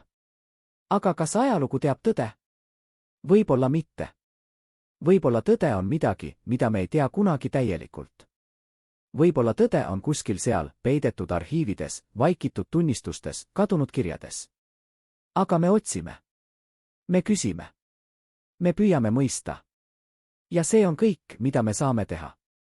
Johan Laidoner, mees, kes andis Eesti üles ilma ühtegi lasku tulistamata. Reetur. Kangelane. Ohver. Vastus on teie kätes. Te otsustate. Te mõistate. Te mäletate. Aga mäletage seda, ta oli inimene. Nagu meie kõik. Ja inimesed ei ole täiuslikud. Aga nad proovivad. Ja mõnikord see on piisav.